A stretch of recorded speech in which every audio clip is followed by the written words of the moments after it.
Hello, good evening.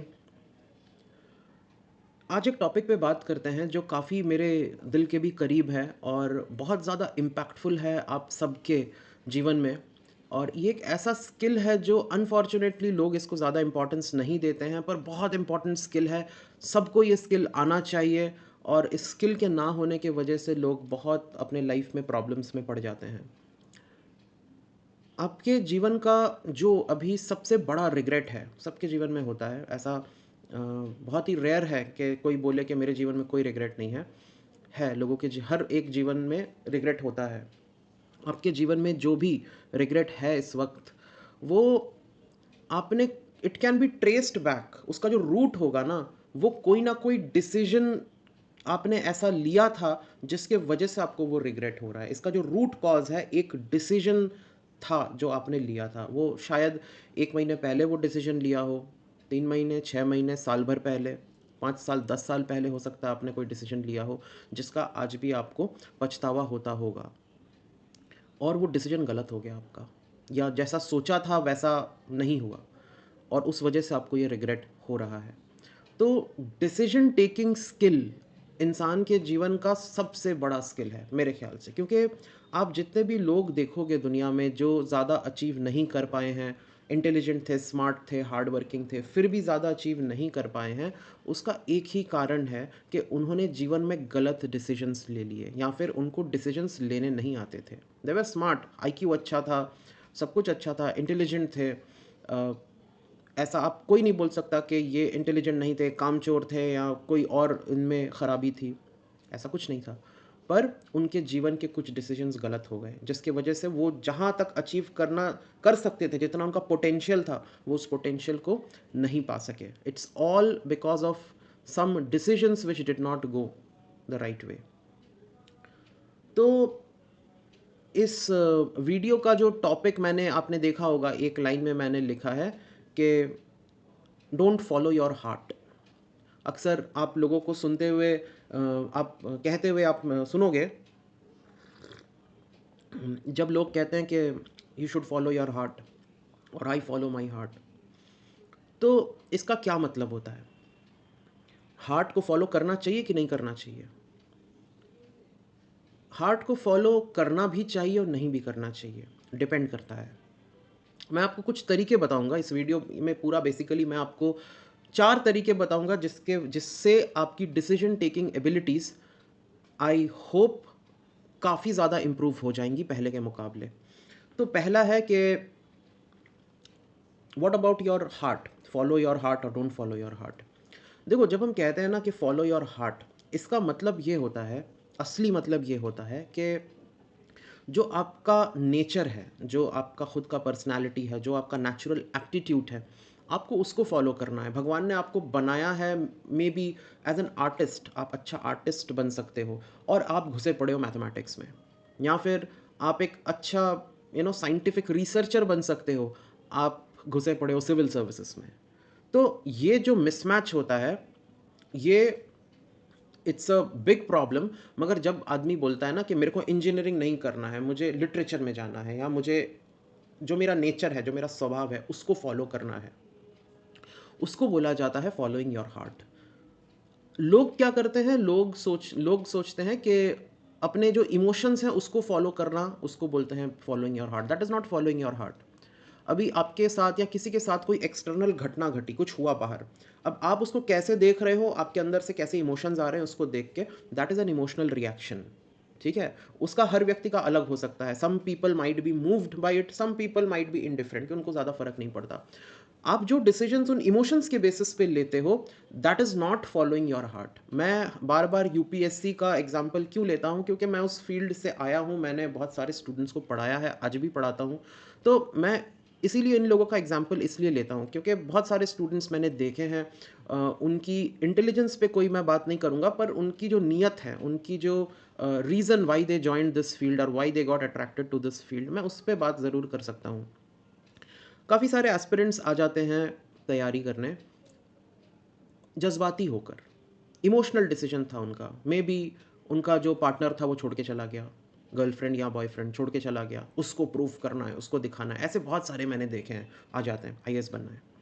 या किसी का वर्क एनवायरनमेंट बड़ा टॉक्सिक है, बॉस ने डाँट दिया, कोलीग्स जो हैं उनके साथ जमता नहीं है, सब रिज़ाइन-विज़ाइन करके आ गए। अब सबको 1 साल में आईएएस बन के दिखा दूँगा मैं सबको। ये सब फ़िल्मी बातें हैं, फ़िल्मों में होती है, बहुत-बहुत रेयर है। रियल लाइफ़ में अगर होता भी है तो उसको ज़रूरत से ज़्यादा मीडिया में पब्लिसिटी मिलती है, पर बहुत-बहुत रेयर है। आईएएस बनना ही रेयर है।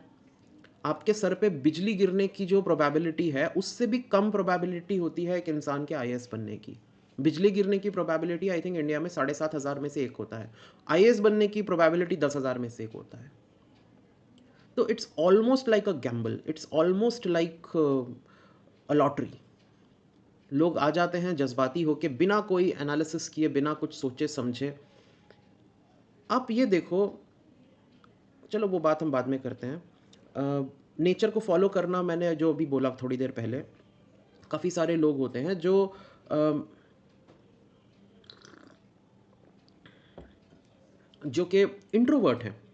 ज़्यादा बोलते नहीं हैं, वो नहीं चाहते हैं मैं दिन भर में 200 लोगों से बात करूँ, और they will be comfortable in a metro city, साफ एनवायरनमेंट में रहेंगे, दिन में 8-10 लोगों से ज़्यादा बात नहीं करेंगे।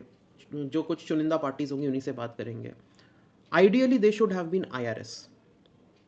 आईआरएस रिलेटिवली, अब कोई सरकारी नौकरी ऐसी नहीं है जिसमें आपके लाइफ में भसड़ ना हो, बट रिलेटिवली थोड़ा-सा पीसफुल है। आपको, क्योंकि वो पैसे की बात होती है, कमर्शियल काम होता है, तो आपको ऐसी जगह पे ही रखा जाता है जहाँ पे कमर्शियल कोई काम होता हो। ट्राइबल एरिया में आई डोंट थिंक आपका उतना काम होगा। आपको मेट्रोज़ या जो कैपिटल है, स्टेट कैपिटल है, वहाँ पे ज़्यादातर आपको काम दे मिलेगा। It's more like a desk job, और आपको उतनी लोगों से बात नहीं करनी है। अब वो बंदा इमोशन में आके ग्लैमर को देख के, या पता नहीं सिंघम देख के, या गंगाजल टाइप की मूवी देख के वो चला जाता है बनने आईपीएस। है वो इंट्रोवर्ट आदमी, और आईपीएस में अगर वो चला गया एज एन इंट्रोवर्ट, उसकी फिर पूरे लाइफ की लगनी है बहुत बुरी। क्योंकि आईपीएस शायद आईएएस से भी ज़्यादा बिजी जॉब है। पूरी भसड़ मची होती है। It's a field job, complete field job. IAS भी फील्ड होता है, मगर पहले 12-13 साल होते हैं जहाँ पे आप फील्ड जॉब करते हो। उसके बाद आप सेक्रेटरीट में चले जाते हो, और आपके लाइफ का बहुत बड़ा पोर्शन डेस्क जॉब में भी जाता है आईएएस में। आईपीएस में कोई डेस्क जॉब बोल के कोई बात नहीं होता है। पूरा का पूरा आईपीएस इज़ फील्ड जॉब। आप एएसपी लगते हो, DSP, SP, SSP, assistant commissioner, commissioner, है ना? आप एडीजी, डीआईजी, आईजी, इस जो भी पोज़ीशंस आप देख लो, वो सारी की सारी जो हैं फील्ड जॉब है। आपको डायरेक्ट पब्लिक से डीलिंग करनी है, डायरेक्ट सिचुएशन के साथ प्रैक्टिकल आपको करते रहना पड़ेगा। और उसमें चला गया एक बंदा जो ज़्यादा आईआरएस में सूटेड होता, अब वो चला गया वहाँ पे, सोचो उसके लाइफ का क्या हाल होगा। बहुत सारे आईपीएस हैं जो थोड़े दिन काम करने के बाद जॉब छोड़ देते हैं, क्योंकि उनकी पर्सनैलिटी के साथ मैच नहीं करता। इट्स अ कांस्टेंट बैटल, वो अपने जॉब को भी एन्जॉय नहीं करते हैं, और वो हमेशा लड़ाई होती रहती है अपने अंदर और अपने जॉब के साथ। उनकी पर्सनैलिटी और उनकी जॉब बिल्कुल मैचिंग नहीं है। तो ये होता है when you should follow your heart. अपने आप को समझें, अपना एप्टीट्यूड समझें, अपने नेचर को समझें, अपने पर्सनैलिटी को समझें, और उस हिसाब से अपना करियर चूज़ करें। उस हिसाब से कोई भी डिसीजन लें। तो पहला है follow your heart, but heart का मतलब ये नहीं इमोशन फॉलो कर लिया कि कोई मूवी देख के चार्ज हो गए और ले लिया एक प्रोफेशन, या कोई एक छोटी सी घटना घटी, उसको लेके अपना पूरा प्रोफेशन, अपना पूरा लाइन ही चेंज कर लिया। कोई भी चीज़ जब आप नया शुरू करते हो, उसका बहुत गंदा, बहुत बड़ा एक लर्निंग कर्व होता है। उसको इम्पोर्टेंस, उसको रिस्पेक्ट देना बहुत ज़रूरी है। हमारी एक क्लाइंट थी बैंगलोर में, वो अपना बिज़नेस कर रही थी, उनका कॉन्फ्रेंस वगैरह का बिज़नेस है। ये जो डॉक्टर्स के कॉन्फ्रेंस होते हैं, जिसको अटेंड करना कंपल्सरी है, तो उनका वो अपना बिज़नेस चला रही हैं। अब उनको करना है अब और बड़ा रेवेन्यू, तो अब कॉन्फ्रेंस बिज़नेस पूरा नहीं पड़ रहा है। तो जब उन्होंने ये शेयर किया लोगों से कि मेरे को बिज़नेस और बढ़ाना है, मेरे को और अलग-अलग वर्टिकल्स में एंटर करना है, तो एक चालू सा बंदा आया उसके पास, और एक 15 करोड़ की मशीन चिपका के चला गया मैडम को। मशीन क्या थी, वो जो सर्जरी करते हैं ना डॉक्टर्स, तो इंस्टेड ऑफ इंडिया में क्या, इंडिया में सरकारी हॉस्पिटल में डॉक्टर काम करते हैं, जो गरीब पेशेंट होते हैं उन्हीं पे अपना हाथ साफ करते हैं। विदेशों में ऐसा नहीं होता है। विदेशों में आपको प्रॉपर एक सिमुलेटर होता है ह्यूमन बॉडी की तरह, और बहुत कॉम्प्लिकेटेड होता है, बहुत कॉम्प्लेक्स होता है, और बहुत महंगा आता है वो मशीन। उस पे आपको प्रैक्टिस करना होता है, कोई भी गलती करोगे तो उसमें तुरंत पकड़ा जाता है। तो वो मशीन बेच के चला गया उन मैडम को। अब उन मैडम को ये पढ़ा दिया पट्टी उसने, कि जो सर्जन्स हैं, एमएस कर रहे हैं, वो आएँगे, लाखों रुपए आपको देंगे, इस पे प्रैक्टिस करेंगे, और आप बहुत पैसे कमाओगे। तो अब जब वो अप्रोच कर रही हैं, पीजी जो कर रहे हैं, आपके जो एमएस वाले डॉक्टर हैं, वो कहते हैं यार हम सरकारी में फ्री में कर लेते हैं। थोड़ा अनएथिकल है, गरीबों पे आप एक्सपेरिमेंट कर रहे हो एक तरीके से, बट वो क्यों अपना लाखों रुपया खर्च करने वाए जाएँ अपने जेब से। तो अब क्या हो रहा है कि उनके लिए डिमांड उतना नहीं है जितना वो सेल्समैन उनको पड़ा गया पट्टी। अब वो बैठी हुई है मशीन लेके, लोन पे लिया है मशीन, 27 लाख 28 लाख रुपया हर महीना वो ईएमआई भर रही हैं। तो ये क्या था? ये और वो जो हैं बिज़नेस वुमन हैं, वो पिछले 20-25 साल से इस फ़ील्ड में हैं। ऐसा नहीं है कोई एकदम नए किसी लड़के या लड़की को बेवकूफ़ बना गया। सीज़न्ड बिज़नेसमैन हैं, बट उनके साथ भी ये प्रॉब्लम है कि जो नई चीज़ है, नई चीज़ का जो लर्निंग कर्व है, उसको उन्होंने रिस्पेक्ट नहीं दिया और जज़्बात में आ गईं। एक बंदा पट्टी पड़ा गया और उन्होंने अ, उसके झांसे में आके इतना बड़ा डिसीजन ले लिया और वो हर महीने 27-28 लाख रुपए का ईएमआई वो भर रही हैं एंड शी इज़ लूज़िंग एवरीथिंग। तो ये होता है जब आप अपने इमोशंस में बह जाते हो रादर देन अपने हार्ट को फॉलो करना कि जिसमें मेरी एक्सपर्टीज़ है, जो मैं अच्छा कर लेता हूँ, जो मैं जानता हूँ, I will stick to that. नई चीज़ में क्यों हाथ डालना? और अभी कहना आसान है, हर सीखने की कोई एज नहीं होती, बट एक्चुअली में होती है। एक सर्टेन एज के बाद नई चीज़ों में जाना, वो लर्निंग कर्व, हम यहाँ पे काका काका नहीं सीख रहे हैं। एक बिज़नेस का एक लर्निंग कर्व होता है। आप जो भी नया बिज़नेस करोगे उसका एक 2-3 साल का लर्निंग कर्व होता है। एक एज के बाद वो लर्निंग कर्व झेला नहीं जाएगा। अर्ली 20s में जो इंसान झेल लेता है, वो अपने 50s में नहीं झेल सकता। ठीक है? तो इस चीज़ को रिस्पेक्ट करना बहुत ज़रूरी है। पहला है follow your heart but your own nature, your own personality, your own aptitude, not your own emotions. Your emotions are not follow your heart. Second thing, अपने दिमाग का इस्तेमाल करो, लॉजिक का इस्तेमाल करो। क्रिटिकल एनालिसिस करो। जैसे होता है ना कि सामने वाला कोई कुछ कर रहा है, तो आप उसकी बुराई करने लगते हो या उसके डिसीजन को क्वेश्चन करने लगते हो। That is known as critical, being critical. आप अपने डिसीजन को भी ऐसे ही क्रिटिसाइज़ करो। आपने मान लो कोई डिसीजन लिया या सोच रहे हो कि मैं ये करूँ, मान लो वो डिसीजन कोई और ले रहा है। अब मुझे उसको क्रिटिसाइज़ करना है, उसमें नुक्स निकालने हैं, उस तरीके से उसमें नुकसान निकालो कि कहाँ-कहाँ पे उसमें प्रॉब्लम है। इसी को बोलते हैं क्रिटिकल एनालिसिस। अपने डिसीजन को आपको क्रिटिसाइज़ करना है। एक अमेरिका के बहुत महान प्रेसिडेंट हुआ करते थे, इब्राहिम लिंकन। उनका ऐसा था कि जब वो प्रेसिडेंट बने, अपने यहाँ जैसे मंत्री चुनते हैं ना, वैसे वो लोग सेक्रेटरी चुनते हैं। तो इब्राहिम लिंकन ने ऐसे लोगों को सेक्रेटरी बनाया जो पूरी ज़िंदगी इब्राहिम लिंकन की आलोचना करते आए थे, क्रिटिसाइज़ करते आए थे, ताकि वो वहाँ उनके सामने बैठे और इब्राहिम लिंकन को हर एक चीज़ उनकी क्रिटिकल एनालिसिस करें। He did not wanted to sit in an echo chamber. बहुत सारे आजकल के नेता हैं जो अपने आप को येस मैन से घेर लेते हैं, जो हाँ में हाँ मिलाए उन्हीं से घेर लेते हैं। ये बहुत, तो आप हमेशा गलत सलत पॉलिसी बनाओगे क्योंकि आपको टोकने वाला कोई नहीं है। इब्राहिम लिंकन की जो गिनती होती है, अगर टॉप 10 वर्ल्ड के ग्रेटेस्ट लोगों की लिस्ट बनाओगे तो उसमें इब्राहिम लिंकन आएंगे। जैसे महात्मा गांधी आएंगे, जैसे सर आइजैक न्यूटन या अल्बर्ट आइंस्टाइन आएंगे, वैसे इब्राहिम लिंकन भी आएंगे। तो कुछ तो था ना उनमें कारण कि वो इतने महान व्यक्ति में उनका गिनती होता है। तो ये था वैसा। Abraham Lincoln used to surround himself with critics. तो आपको अपने डिसीजन का भी क्रिटिकल एनालिसिस करना है। मैं स्टूडेंट से पूछता हूँ जो आईएएस के उस क्लास में आते हैं कि तुम स्कूल में तुम्हारे क्लास में कितने बच्चे थे? तो वो कहते हैं 45, 50, 60 ऐसे ही होते हैं क्लास में। तो मैंने कहा 60 लोगों के क्लास में तुम कभी टॉप किए हो जो तुम यहाँ पे आ गए हो? नहीं, नहीं, हमने तो देखा है रील में, यूट्यूब में कि ऐसी कोई बात नहीं होती है। बहुत सारे लोग, एक मूवी भी आई थी पता नहीं क्या 11th फेल या 12th फेल इस टाइप की। वो 12th फेल था, फिर भी आईएएस बन गया। मैंने कहा बेटा वो मूवीज़ में होती है। रियल लाइफ़ में अगर होती है तो बहुत-बहुत कम मात्रा में होती है। मेजॉरिटी लोग का नहीं होता है। अगर तुम एक 60 बच्चों के क्लास में ज़िंदगी में तुम कभी टॉप 3 में नहीं आए हो, तो तुम आईएएस में बहुत कम चांसेस है कि तुम 10,000 में से एक बनोगे। 60 लोगों में तुम एक नहीं बन पाए, तुम 10,000 लोगों में कैसे एक बनोगे? ये तो लॉजिक की बात है ना। इस तरीके से अपने आप को क्रिटिकली एनालाइज़ करना चाहिए अपने डिसीजन को। आराम से बैठो ठंडे दिमाग से, और एक तो डिसीजंस आपको कम लेने चाहिए। बहुत इंपॉर्टेंट चीज़ें हैं, उसी पे डिसीजन लेना चाहिए। देखो जैसे स्टीव जॉब था, वो क्या काली टी-शर्ट और ब्लू जीन्स पहनता था। उसको कहता मेरे को दिमाग नहीं लगाना कि मैं कौन से कपड़े पहन रहा हूँ। इस वजह से उसके choice of cloth was very simple and uniform. ठीक है? उसी तरीके से आपको भी, हाँ, क्या खाना खाना है, क्या कपड़े पहनने हैं, वो दूसरों को दे दो डिसाइड करने के लिए। बट इंपॉर्टेंट डिसीजंस अपने लिए रखो और उसको टाइम दो। करियर, घर, कौन से शहर में रहना है, किससे शादी करनी है, all these are big decisions of your life. उसको इम्पल्सिव तरीके से हैंडल नहीं करते हैं कभी भी। तीसरी जो बहुत इंपॉर्टेंट चीज़ है वो है, स्पेशली स्टूडेंट्स के लिए, इनफैक्ट हर एक व्यक्ति के लिए, काउंसलिंग लीजिए।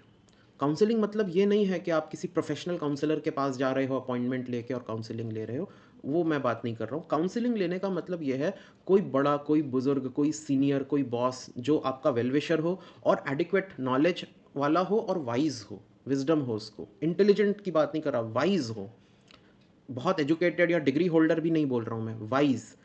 पुराने टाइम के लोग ज़्यादा पढ़े लिखे नहीं थे पर वाइज थे, उन्होंने दुनिया देखी है, वो ह्यूमन नेचर समझते हैं।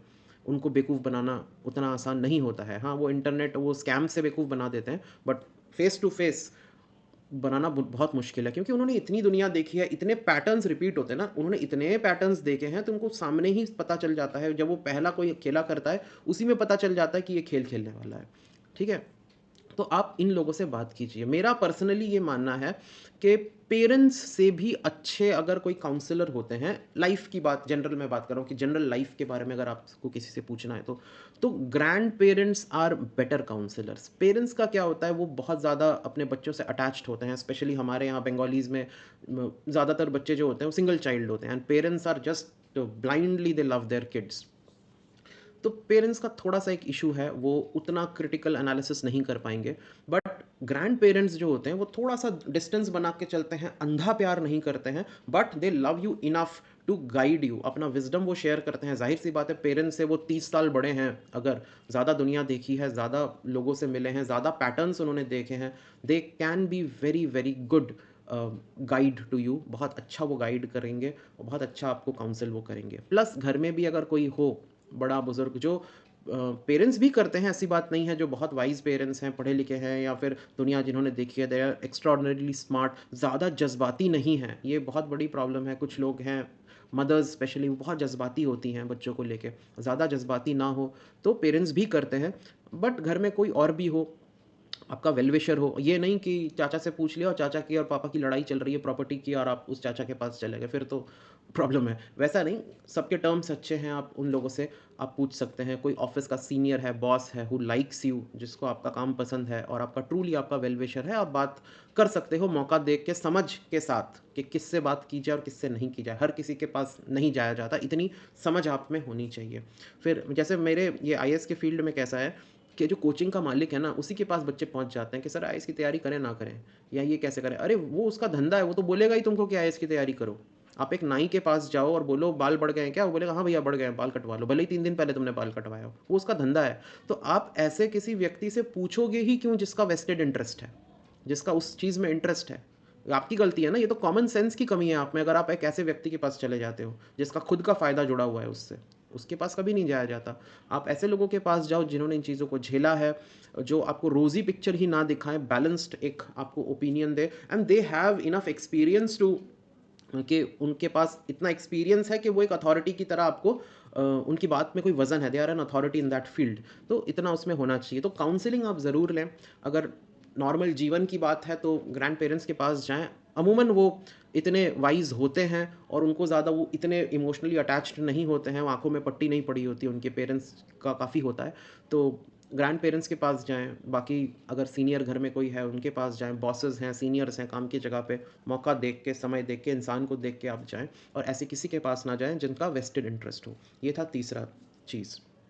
चौथा है कि आपको अपने एक्सपीरियंस पे भरोसा होना चाहिए। आपने भी काफ़ी लंबा जीवन जिया है, बहुत 18, 20, 25 साल का शायद आपको भी एक्सपीरियंस होगा। आपको भी, आपने भी दुनिया देखी है, आपके साथ भी काफ़ी धोखे हुए होंगे, है ना? तो आपको उस हिसाब से चलना होगा। वो हिंदी में कहावत होती है ना कि छाछ का जला दूध, दूध का जला छाछ भी फूँक के पीता है। तो उस टाइप की चीज़, अगर आपने कभी कोई पहले गलती करी हो या कुछ ऐसा किया हो जिसके बहुत बुरे नतीजे निकले हैं, तो अगली बार से आप कोशिश करना कि वैसी गलतियाँ ना हो। आप डेट पे चले गए किसी के साथ एंड यू मेस्ड अप, कुछ हो गया, आपने कोई गलती कर दी, झगड़ा हो गया।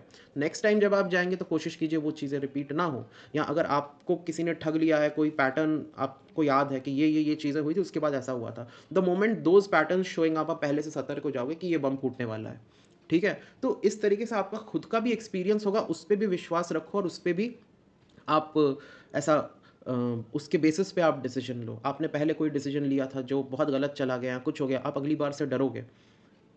इसीलिए मैं बोलता हूँ ना कि ग्रैंड पेरेंट्स क्यों इतने इंपॉर्टेंट है, क्योंकि उन्होंने बहुत सारी गलतियाँ करी होंगी या अपने सामने होते हुए देखी होंगी। तो the moment you do anything like that, वो पहले ही स्पीड ब्रेकर लगा देंगे, वो पहले ही रोक देंगे तुमको, क्योंकि उन्होंने वो पैटर्न्स देखी है। तो अपने साथ भी आप ऐसा ही कीजिए। आपका जितना भी एक्सपोज़र है, एक्सपीरियंस है, उसको काम पे लाइए। और अगर आप कहीं पे बार-बार गलती करते हैं, जैसे मान लीजिए आपसे पैसे नहीं सँभलते हैं, आप खर्च ज़्यादा कर देते हैं, तो फिर you give your financial things to your spouse, to your partner कि आप सँभाल लो, मेरे से पैसे सँभलते नहीं हैं। वो भी देख के समझ के आपको करना है। अगर कोई भी और चीज़ में, अगर डेटिंग में आपने कोई गलती करी है, देन अ, देखो कि बाद में वो गलतियाँ ना हो। उसके बाद ये जो है, जो मैंने 4 आपको चीज़ें बताई हैं, इन चारों को अगर आप कॉम्बिनेशन में यूज़ करोगे, तो अमूमन आपके डिसीजंस गलत नहीं होंगे, और कभी भी कोई एक चीज़ को यूज़ नहीं करना है। जैसे सिर्फ़ अपने हार्ट को फ़ॉलो करो या सिर्फ़ लॉजिक को फ़ॉलो करो। सिर्फ़ लॉजिक के साथ प्रॉब्लम ये है कि फिर आप आगे कभी कुछ नहीं कर पाओगे, क्योंकि लॉजिक आपको हर चीज़ को रोकेगा। तो आपको इन चारों में बैलेंस बना के चलना पड़ेगा, जो भी डिसीज़न लोगे। हमारे हिंदू धर्म में एक स्टोरी है, एक ऋषि मुनि थे, देवताओं के बृहस्पति, और एक राक्षसों के ऋषि मुनि थे, शुक्राचार्य या शुक्र। तो ये दोनों ऋषि जो होते हैं, वो हमारे कंधे के ऊपर भी होते हैं, हर एक इंसान के कंधे के ऊपर भी होते हैं। जो बृहस्पति होता है, उसका काम होता है आपको कुछ भी करने से रोकना, आपको रिस्क लेने से रोकना, कि आप ये रिस्क ले लो, जॉब छोड़ के दूसरी जगह अप्लाई करते हैं, बड़ा जॉब लेते हैं या बिजनेस शुरू करते हैं। बृहस्पति का काम होता है वो आपको रोकना, नहीं रुको, रिस्क है, मत जाओ, मत करो। और शुक्र का आपका जो काम होता है, वो आपको हमेशा ढकेलता है रिस्क लेने के लिए, ये भी कर लो, वो भी कर लो, वो भी ले लो, ये भी कर लो। तो दोनों का काम आपको अपोजिट डायरेक्शन में ढकेलना होता है। ये एक स्टोरी है हिंदुइज्म में, कि हर एक इंसान जो है इन्फ्लुएंस होता है, ये दो ऋषि होते हैं उसके पास, जो दो कानों में दो अलग अलग बातें बोलते हैं। जिसमें ये हावी हो, वो ज़्यादा रिस्क लेता है, वो उतना उतना प्रूडेंट नहीं होता है, उतना हेजिंग नहीं करता है, इंश्योरेंस नहीं होता है, वो ऐसे ही रिस्क कूद कूद जाता है, बिना सेफ्टी नेट के, बिना सेफ्टी रोप के कूद जाता है। जिसमें ये हावी होता है, वो कुछ नहीं करता है, वो चुपचाप, उसको जो क्लर्क वाली नौकरी मिली पूरी ज़िंदगी वो निकाल देगा उसी में। वो रिस्क टेकिंग एप्टीट्यूड होता ही नहीं है उसमें। तो आपको बैलेंस बना के चलना है। उसी तरीके से ये जो चारों स्टेप्स हैं, अपने हार्ट को फॉलो करो, क्रिटिकली एनालाइज करो, अपने ब्रेन का यूज़ करो, लॉजिक का यूज़ करो, क्रिटिकली एनालाइज करो। तीसरा है काउंसलिंग करो, कोई भी बड़ा बूढ़ा बुजुर्ग कोई भी हो, उसके थ्रू आप काउंसलिंग करो, और आपका अपना जो एक्सपीरियंस है उसको भी वैल्यू करो, उसको भी काम में लाओ। तो इम्पल्सिव नहीं होगे आप, जो भी काम करोगे उसको, ये 4 स्टेप्स अगर आपको पता है कि मेरे कोई डिसीजन लेने से पहले ये 4 स्टेप्स फॉलो करने हैं, तो फिर आप थोड़ा टाइम लोगे उसको। और the moment you give time, वो इमोशंस, अगर जो चीज़ें हैं वो थोड़ी क्लियर आउट हो जाएंगी, जो इम्पल्सिवनेस है वो थोड़ा क्लियर आउट हो जाएगा, and you will become more logical. और अगर डिसीजंस लेने में आपको दिक्कत आती है, तो I think you should start small. छोटी छोटी चीज़ों पे आप अच्छे डिसीजंस लो। जैसे अमूमन जो लोग रात को जल्दी सोते हैं और सुबह जल्दी उठते हैं, they are mentally and physically fitter. वो थोड़ा, उनका दिमाग अच्छा काम करता है। कुछ लोग कहते हैं इसका कोई बात का लॉजिक नहीं है। शाहरुख खान का एग्जांपल देते हैं कि वो रात को 4-4 बजे तक काम करता है, दिन में 12-12 बजे तक सोता है एंड ऑल दैट। हर कोई शाहरुख खान नहीं है, हर कोई आउटलायर नहीं है, ये लोग आउटलायर है। इन जनरल पॉपुलेशन में, अगर आप खाना जल्दी खाते हो, सोते हो जल्दी और सुबह जल्दी उठते हो, आपके जीवन का काफ़ी बड़ा एक परसेंटेज, जो प्रॉब्लम का परसेंटेज है, वो सॉल्व हो सकता है। तो ऐसी छोटी-छोटी चीज़ें आपको बदलनी है अपने लाइफ की। अगर आपका हेल्थ प्रॉब्लम है, तो may be you should reduce your carbs and increase your protein. अगर थोड़ा डायबिटीज़ की तरफ बढ़ रहे हो, या फिर और भी प्रॉब्लम्स आ रही हैं, तो इस टाइप की छोटी-छोटी आप डिसीजंस लेते हो कि सुबह मैं व्हाइट ब्रेड ना खा के मैं एक अंडा खा लूँगा। इस टाइप की जो छोटी-छोटी आप डिसीजंस लोगे, उससे भी इवेंचुअली आप में वो स्किल बढ़ जाएगा, क्षमता बढ़ जाएगा बड़े डिसीजंस लेने का। तो डिसीजन टेकिंग स्किल लाइफ का सबसे इम्पोर्टेंट स्किल है। आप ड्राइविंग सीखते हो, आप स्विमिंग सीखते हो, आप अलग-अलग स्किल सीखते हो। बट आई थिंक सबसे इम्पोर्टेंट स्किल अगर बच्चों को सिखाना चाहिए किसी को भी, वो है डिसीजन टेकिंग स्किल्स। आप लाइफ में 3-4 अच्छे डिसीजन ले लोगे, आपका लाइफ बन जाएगा। और वहीं पे 3-4 क्रूशियल जगह, क्योंकि 3-4 ही मेन इंपॉर्टेंट डिसीजंस होते हैं एक इंसान के लाइफ में। कौन सी पढ़ाई करेंगे, कौन सी जॉब करेंगे, कहाँ जॉब करेंगे, किससे शादी करेंगे, कहाँ सेटल होंगे, यही कुछ कुछ 3-4 ही हैं डिसीजंस जो आपका लाइफ बना देती हैं या बिगाड़ देती हैं। अगर वो चीज़, डिसीजन टेकिंग स्किल आपका आ गया, और उन 3-4 डिसीजंस को आपने अच्छे से ले लिया, तो फिर आपका लाइफ 90% आपका लाइफ अच्छा ही जाएगा। और उन चीज़ों पे गलतियाँ कर दी, तो फिर थोड़ी मुश्किल हो जाएगी क्योंकि फिर ऑफ़ कोर्स समय जब जागो तब सवेरा बोलते हैं, अगर आपको बाद में होश आया या एक सर्टेन एज के बाद होश आया तो you can turn it back but क्या ज़रूरत है? अगर आप अपने अर्ली 20s में हो या टीन्स में हो, तो पहले से ही अगर इस स्किल को सीख जाओ, तो I think it is better. तो इस टॉपिक पे मुझे बात करना था क्योंकि बहुत इंपॉर्टेंट टॉपिक है और मैं सोच रहा था इस पे वीडियो बनाऊँ। कैसा लगा आप लोग कमेंट सेक्शन में ज़रूर बताइएगा और दैट्स इट, मिलेंगे अगले वीडियो में। Thank you.